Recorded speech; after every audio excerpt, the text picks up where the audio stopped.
We all know that electric bikes have increased dramatically over the last several years.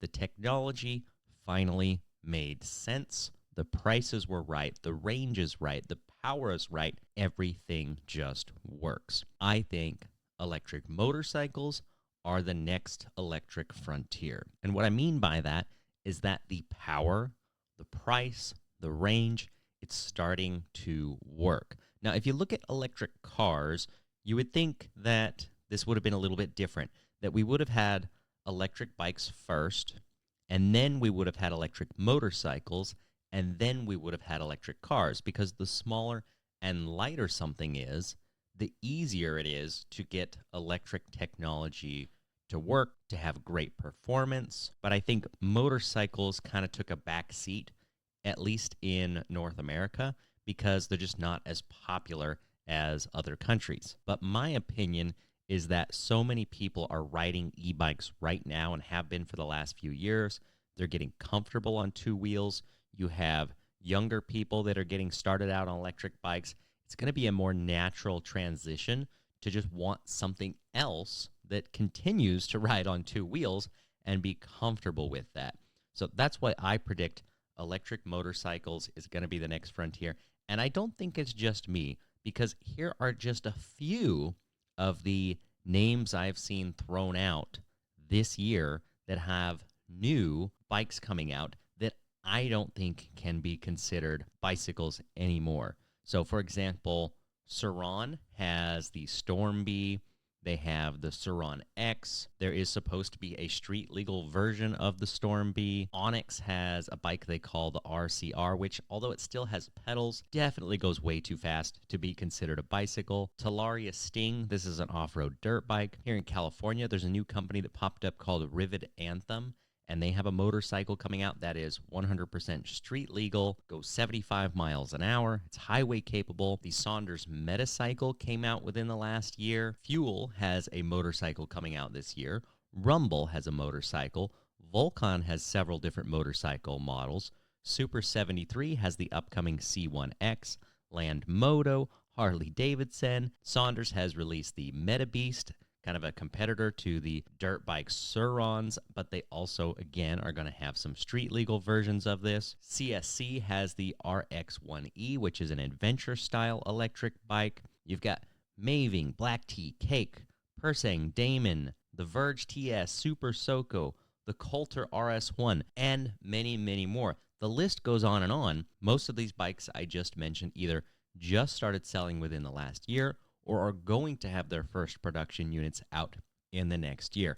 And I don't think we've ever seen this number of motorcycle companies to pop up and start selling a brand new product. So if you are one of those that is considering the leap, which may not be a leap, it may be a small step from an electric bicycle to an electric motorcycle, here are 5 things I think you should know before you make your buying decision. This might sound a little strange coming from me if you've been watching the channel or listening to the podcast for a long time, because I have strictly been talking about electric bikes.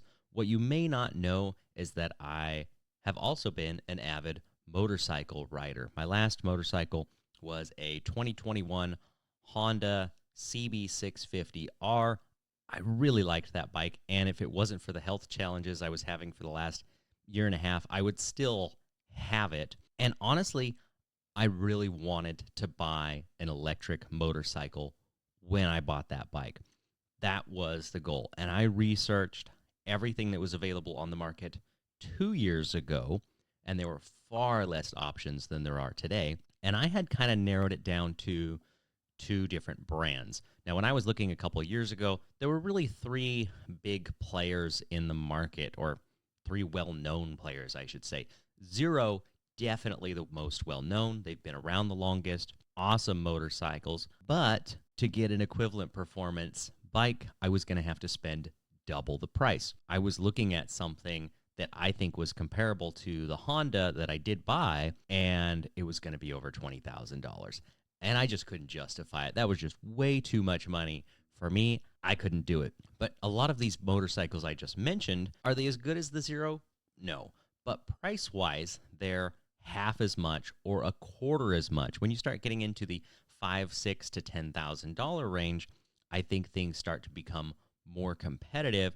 People are actually going to consider that as an alternate form of transportation. Energica, which is another one I really like. They are out of Italy, but they have dealers and bikes being sold here in the US as well. Awesome motorcycles, very capable, but they have also gone towards that higher end. They used to have some models that had smaller battery capacities that were, in the $10,000 to $15,000 range if you found them secondhand. But brand new, again, like the Zero, they're all over $20,000. And the third big name, of course, was Harley-Davidson with the Livewire, which has now split off into its own brand. I distinctly recall when they first started talking about it that they were maybe going to be around like $15,000. I remember seeing an article, reading that number, and thinking, that's awesome. And then I distinctly remember that price disappeared from the internet, never to be seen again. And of course, when it came out, it was $30,000.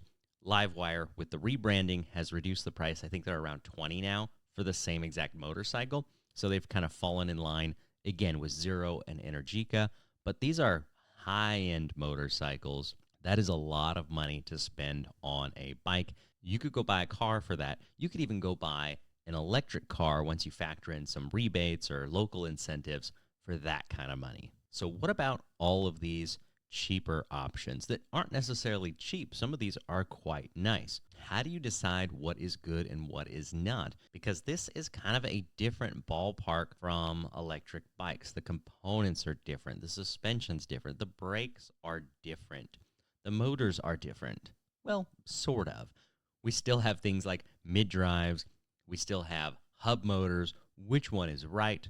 So I want to break this down into 5 simple steps that I think you should look at. And starting with number 1, I want to talk about legality. And I got to bring this up because it really depends on how you want to use the bike. Are you going to ride it strictly off-road? Are you going to ride it on-road, on the highway? Are you going to ride something that's just a tier above a bicycle and you're going to try and fly under the radar as if it is a bicycle, which I don't condone, but obviously, there are a lot of people doing that. So that's the first thing you want to look at, because there are companies selling things like the Onyx, for example, and there's no law against selling something like that. I've considered selling them myself because they're pretty cool. The tricky part is, what are they? Because it has pedals, so a lot of people are just buying them, not registering them, and just using it as a bicycle and getting away with it. Other people are registering them as mopeds in their respective state.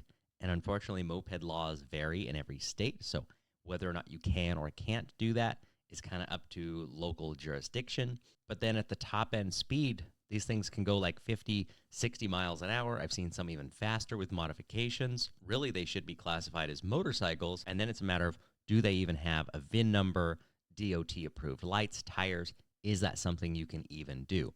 So just be aware when you're looking at some of these bikes, you have to determine if it's even legal to do what you want to do. Now, Sir Ron was kind of flying under the radar as well, just being sold as an electric bike, which we all know it's not. It really is an electric dirt bike. Now, they have changed things moving forward, so now they come with VIN numbers.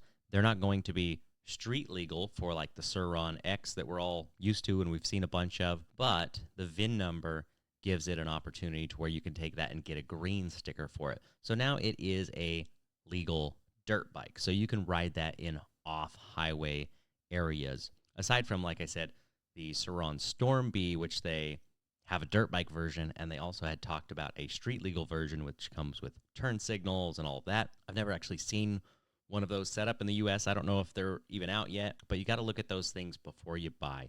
Do you want to ride it on the road? Do you want to ride it off-road? And does the bike you want to buy fit into those categories? Now, when we go to something like the Rivid Anthem, this is just straight-up electric motorcycle. They're not trying to beat around the bush at all. There are no pedals on that.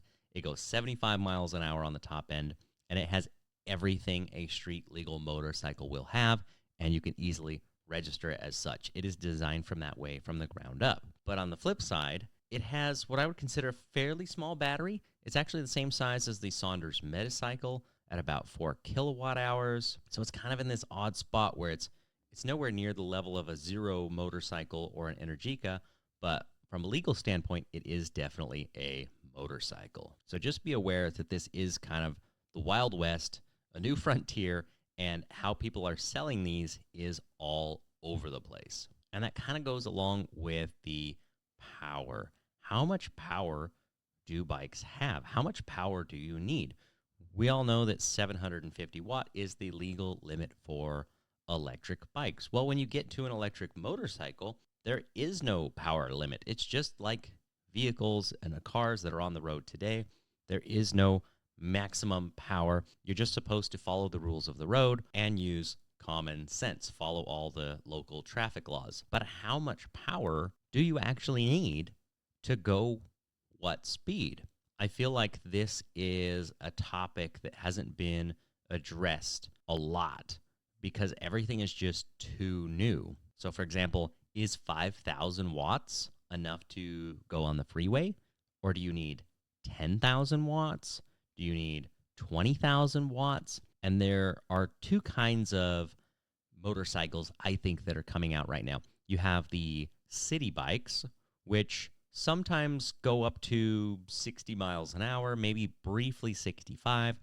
And then you have the actual highway-capable bikes. Now, a good example of a city bike, I think, is the Saunders Metacycle. They are advertising it as something that can go on the highway, that can go on the freeway, but I have watched a lot of the reviews, and over about 65 miles an hour, or at 65, it can actually only maintain some of its higher top speeds for a few minutes before it has an automatic, basically, cool down period.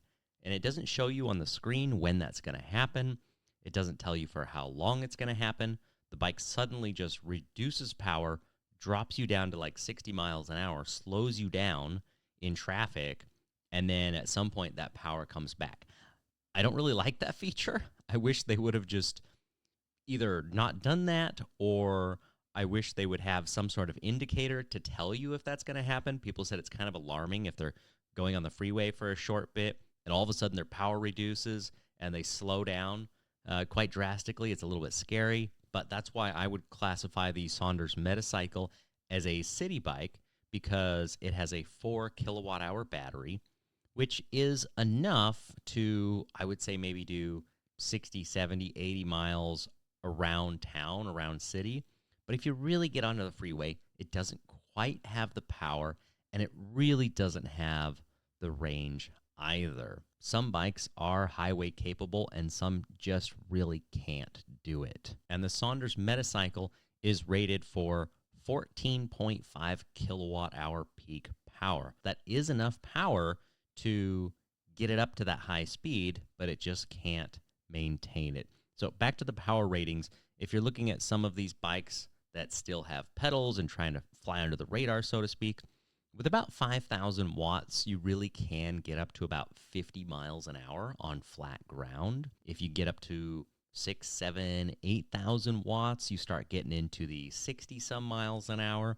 There's going to be some variance like everything. Is that a hub motor, mid-drive? How's the gearing set up? I was watching a video about the Rivet Anthem, and they actually have optional gearing, which is pretty cool, so you can change it out, whether you want to have more acceleration or better top-end power. The CSC RX1E, which I am very interested in, and it looks like a pretty good buy, and it's coming out really soon, has an 8 kilowatt motor, but it has 18 kilowatts of maximum power, and it can sustain 80 miles an hour. But on the flip side, it does not accelerate up to that speed very fast. I'm looking at their website right now, and it says it can get to 60 miles per hour in less than 9 seconds. So it's relatively slow for a motorcycle, but it's highway capable. They've geared it that way, and 18,000 watts is enough power that it can actually maintain that speed once it gets there. And they are, of course, running a slightly bigger battery at about 6 kilowatt hours, which I think helps get them to those speeds, and it makes the range make a little bit more sense. So just be aware with power, they're all over the place, anywhere from 5,000 watts for things that are being advertised as an electric bike, all the way up to 150 kilowatts, 150,000 watts for something like a Damon motorcycle. That's 200 horsepower, which is just absolutely insane. But whenever you get power like that, you are certainly going to pay for it. It is going to come at a very big cost. And most of that cost is the battery. So range, I said 4 kilowatt hours on a couple of these. Again, the Saunders Metacycle, the Rivet Anthem. I've seen others as low as 3 kilowatt hours. I think it was Kawasaki showed off some very small, sporty-looking bikes. They look like the 125cc sport bikes sold around the world, and they were only advertising, I think it was like a 3-point-something kilowatt-hour battery, which I don't think is nearly enough for anything. I have a review coming up on an electric bike that has a 3 kilowatt-hour battery. The Velomobile I'm building has a 4 kilowatt-hour battery. 3, to me, just isn't enough. Your range is going to be severely limited. If you're only going to go 20, 30, 40 miles around town, then I question why would you even buy a motorcycle at that point. An e-bike can do that job just as well, and you don't have to deal with all of the insurance, registration, all the legal stuff that motorcycles have to deal with. You don't have to have a motorcycle license. For me, I think 4 kilowatt hours is kind of like the entry-level battery capacity. It doesn't really make sense to go any lower than that.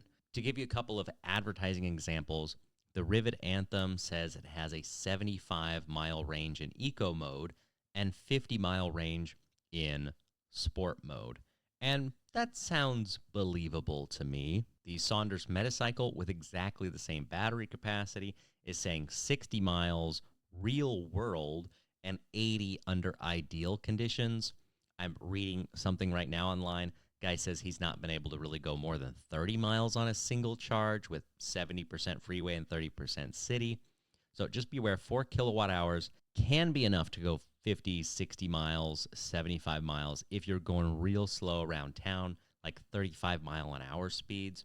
But if you're going to hit the freeway at all, really these things are down to like 30, 40 mile bikes. That's all you're going to get out of them. The CSC motorcycle, the RX-1E, which I mentioned is kind of a adventure style bike with a 6 kilowatt hour battery, they advertise a range of 112 miles based on the new European driving cycle. I would just take that with a grain of salt because that's probably, again, at a lower speed.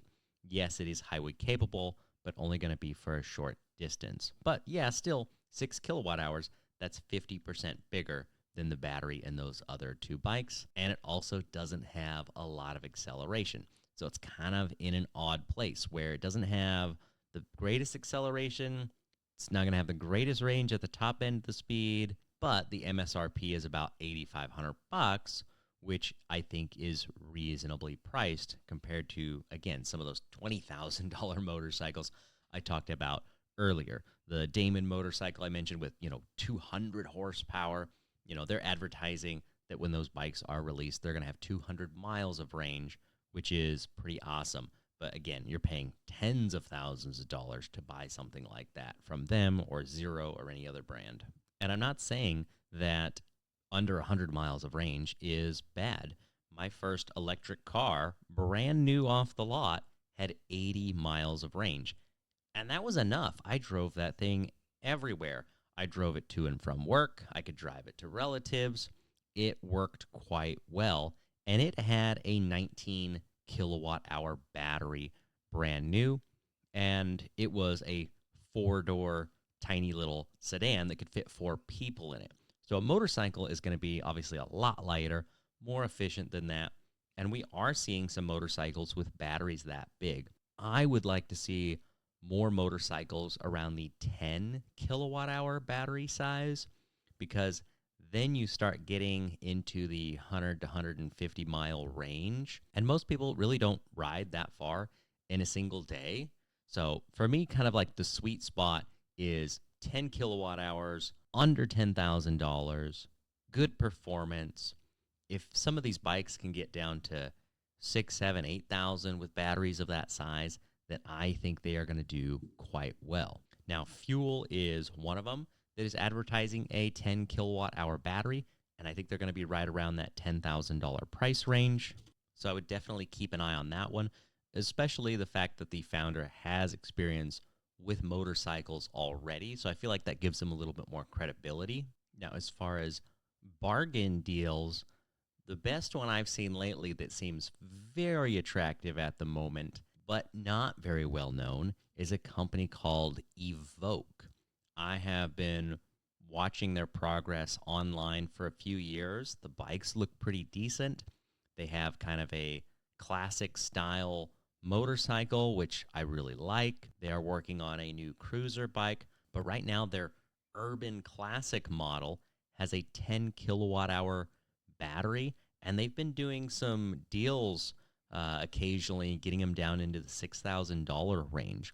People were paying that much for a Metacycle that has less than half the battery capacity, and in my opinion, doesn't look as good as the Evoque does.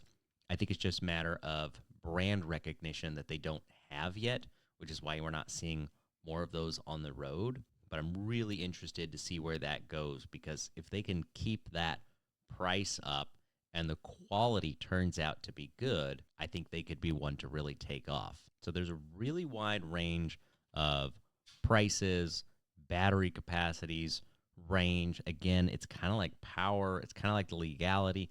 It really is all over the map, and I don't think anyone has really figured out what most people want to buy yet. But when we talk about range, we kind of have to go to the next step, which is charging, because some of these bikes have level 1 charging, some have level 2, some have level 3. If that doesn't make any sense, don't worry. I'm going to explain it in just a moment, but that can make a really big difference on the range, because I think if you have level 3, which is fast charging, the kind of high-speed charging that electric cars are typically using, very few don't come with level 3 charging nowadays, then the range doesn't have to be so big as long as you can stop and charge every once in a while. There are enough fast chargers around the country now that even small towns like where I'm in have a fast charger in town. We did not have, surprisingly, a Tesla supercharger station in for the last few years. There's actually one being built right now. So pretty soon you're going to be able to charge any sort of electric car as fast as you want, even in a fairly rural area. It's just happening more and more as time goes on. So level 1 charging is basically your standard household outlet. And pretty much all motorcycles are going to have that as an option. It's slow charging. It doesn't work that fast. It doesn't need to be as fast as an electric car because the batteries are much, much smaller. So as comparison, I've been talking about, 4 kilowatt hours on some of these, up to 10 kilowatt hour batteries. An electric car may have anywhere between 60 and 100 kilowatt hours. So we're talking about 10 times the battery capacity to move a car or electric truck. Actually, some of them, the electric trucks, are even more massive than that. You're talking like 200 kilowatt hours. They take massive amounts of power to move. But level 1 can be sufficient. A standard household outlet can handle 15 amps, which if I do the math on my computer, that's about 1,600 watts. Let's say you got a 20 amp outlet that's 2,000 watts maximum. Let's say in ideal condition, a 4 kilowatt hour battery, 2,000 watts. That means it would take you 2 hours to charge up, which is not that bad. That means if you plug in for just an hour at night and you only use half of your battery during the day, you're going to be fully charged no matter what. I think if you can be fully charged overnight by morning, then level 1 is really going to suit most people just fine. It's kind of those rare cases where you ran around town, you went to work, you went grocery shopping, you went home, and if you plugged in for an hour and you topped it back off, great. So for the general use case, like 95% of what people do day to day, level 1's going to be perfectly fine. If you're going to start traveling further, you want to be able to charge faster. And because motorcycle batteries, again, are smaller, level 2 is probably going to be sufficient for most. Level 3 would be nice, but I don't think it's actually necessary for most of these battery capacities. So level 2 charging These are stations you can find sometimes at grocery stores or, in parking lots. Level 2 stations are chargers you can have installed at home. They're 220 volts. You've got higher currents. You might have different types of chargers. I think the one I have at my house right now can go up to like 10,000 watts. So that means if the charger setup on the motorcycle allowed for it, I could charge a 10 kilowatt hour battery in an hour, which I think is very, very reasonable. So that's about as fast as you're going to get at home. What you will find, however, is that most motorcycles will not charge that fast. The chargers made for them might be 3 kilowatts. They might be 6 kilowatts on the higher end. So a battery pack for a bigger motorcycle is, again, going to take 2 to 3 hours if it was totally dead at home or a level 2 charging station. Now, when you get into some of the higher end motorcycles, you will find a few that have level 3. So this is 480 volts, so very high voltage. This is what you're getting at a supercharger station with a Tesla or any other fast charger for an electric vehicle. Some of these stations go up to 350,000 watts, 350 kilowatts, which means they can dump a lot of power very quickly. And these are the advertised numbers you're going to see when motorcycle companies are saying, oh, well, our bike can charge up, 80%, which might be 150 miles of range or something in, say, 15 minutes. That's the kind of charger you need for that sort of situation. And again, most of the things that are out right now or coming out just don't need that. The batteries aren't big enough to where you need that much power. Unless you're going to go on long road trips on your electric motorcycle, then definitely get something that has level 3. That's going to narrow down your options dramatically and also going to increase your purchase cost. So keep that in mind with the range. Some things have chargers that you can just plug into an outlet anywhere, and I think that's going to be fine for most daily use cases. If you're going to travel a little further, you're probably going to want level 2 because you're going to have a bigger battery, slightly bigger bike with a bit more power. And if you're going to go on those long road trips, that's when you absolutely want to have level 3 charging available. And finally, motor types. You would think when we go to bigger motors, this discussion would be over about mid-drives versus hub motors, but it is not. There are, to my knowledge, no electric car companies using hub motors on the road today. Everyone is using a motor that's mounted inside the chassis somewhere with a driveline that goes out to the wheels. One exception that's coming up, which I actually really like, is a company called Aptera, making a super aerodynamic 2-seat vehicle that's going to have amazing range and solar capability, but that's a whole different podcast episode. But they are going to use hub motors. Now, for motorcycles, we see both being used. I am seeing hub motors used on street bikes quite often, and I think for an electric motorcycle, that's perfectly fine. People are talking about unsprung weight and handling. And for commuting, for riding on the road, on the street, I think a hub motor is going to perform quite well and is not going to be a problem. A mid-drive would probably be my choice for a dirt bike. 100%. I have tried hub motors off-road on e-bikes.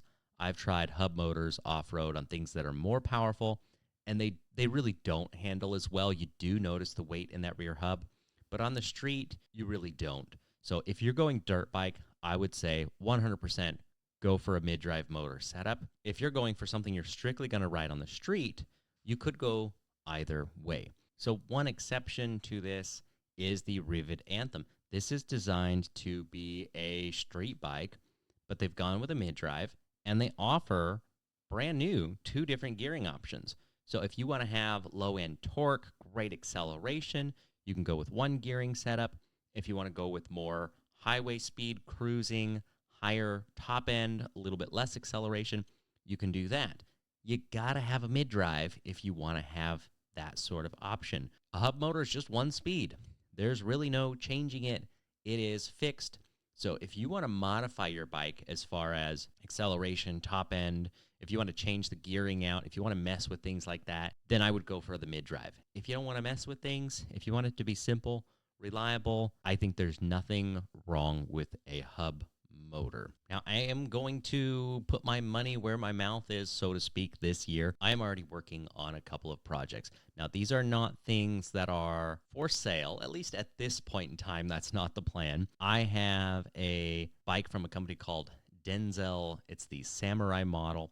I bought it back in 2019, 4 years ago, but I was really motivated to get it going this year because I'm starting to improve. I'm starting to get back to where I could ride a motorcycle again, hopefully soon. This time, I want an electric motorcycle. I'm not going to go gas again. As much as I did like the high revving sound of that Honda I had, electric, I think, is definitely the way to go for performance, for maintenance. It just makes more sense, and I like the way everything electric works. So I'm going to get that Denzel Samurai going. It fits into the moped class. I actually have a legal California moped plate on it. It does have a switch for an off-road mode, which does make it go much faster, but it has a legal limited to 30 mile an hour on-road mode, and it's definitely not a bicycle. An off-road mode, depending on the gearing, it's a mid-drive, and I have messed with this a little bit.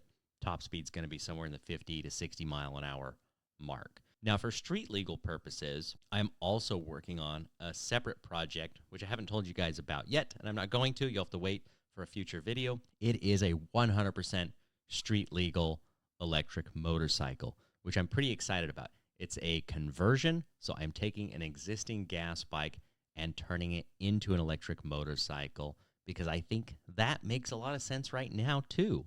Motors are affordable, controllers are affordable, batteries are getting more affordable, but I think that's a direction some people may want to consider, and I also think it's a great way to save old bikes that may have engines or other mechanical problems that we can resolve by just swapping out all of the guts with a motor and a battery. So stay tuned if you want to see those.